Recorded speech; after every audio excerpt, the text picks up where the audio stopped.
Hey, I'm here with Izzy Style. Israel Martinez is starting to be a regular thing. You know, now this is what, your third personal, Montini's sixth in a row.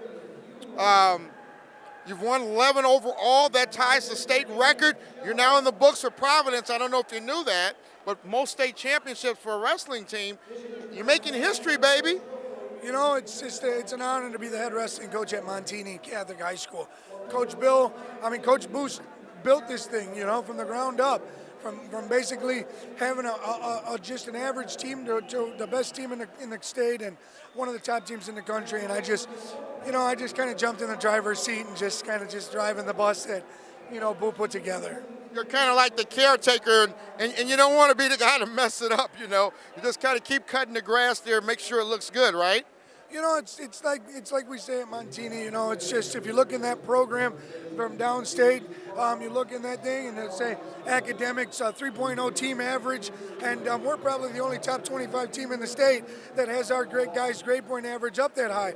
Our cumulative GPA from our whole team is 3.3, 3.4. I mean, everybody does well. So, you know, Montini is strides for excellence, and not only in wrestling, you know, obviously in the academics also.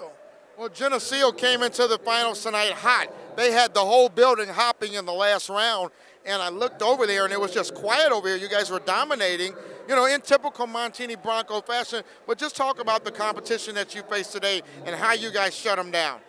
You know, it was an interesting day because, you know, no disrespect to the Geneseo team or the Sycamore team, but I feel the Lincoln Way team was probably the second best team in the state in 2A, and unfortunately we had to duel them in the first round. But, you know, Sycamore had some tough guys. Our returning state champ got beat, but, you know, Geneseo's tough. They got a great crowd. I mean, they brought a couple hundred guys out. It's exciting to see communities bind together and stick and support wrestling, and that's why we're all here. Well, Geneseo's a great wrestling community. Back in your era when you were wrestling, that was one of the big tournaments to go to. So you had to know that you were wrestling a great program, you know. But Montini, you guys are, I've been to your wrestling room and you got all the state championship bracket boards on the wall. You're running out of space. What's next for the Broncos? Going to have to build a new room or what?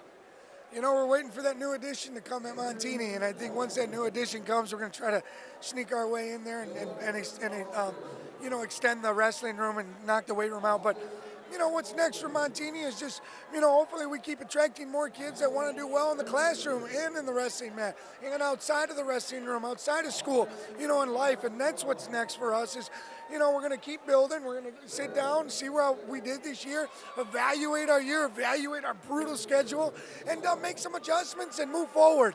You know, we want to continue to win the state tournament, but we want to do it the right way.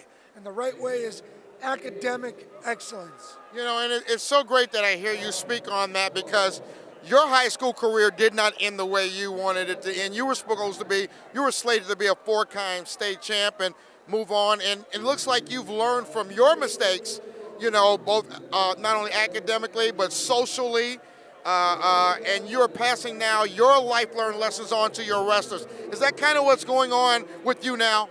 You know, it's just one of those things. People always tell me, Israel, you could have been this and you could have been that, and I just tell people, well, then I don't know who I'd be right now, you know. And I'm very proud of what we're doing at Montini.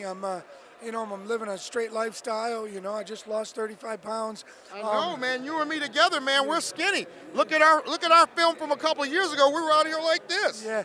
You know, so it's just, you know, wrestling in high school was easy for me. Wrestling was always easy for me.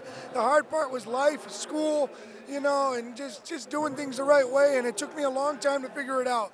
But, you know, now every day I'm working hard to not only be a leader of this team, but to be a visual leader, to be an inspiration. Don't do as I say, do as I do. And that's what I want to do for our team, and just be a perfect example for all the kids and any future kids that want to come to Montini. Just be a role model. Well, what you are is the head coach of the 11-time state champion Montini Broncos, three-peat, 3 in a row.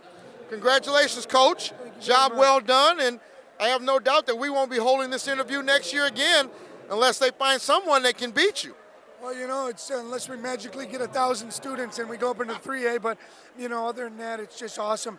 Carl Sandberg did an awesome job. Dakota did an awesome job. You know, a lot of people get caught up in the 1A, 2A, 3A, but I'll tell you what, these three teams that are champions today, I'll tell you, they can battle with anybody.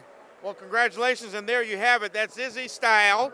The only one that can do Izzy Style, Israel Martinez. Martini Broncos in the house, state champions again. Let's do it together, Izzy. Three-peat. Congratulations, Coach. Thank you.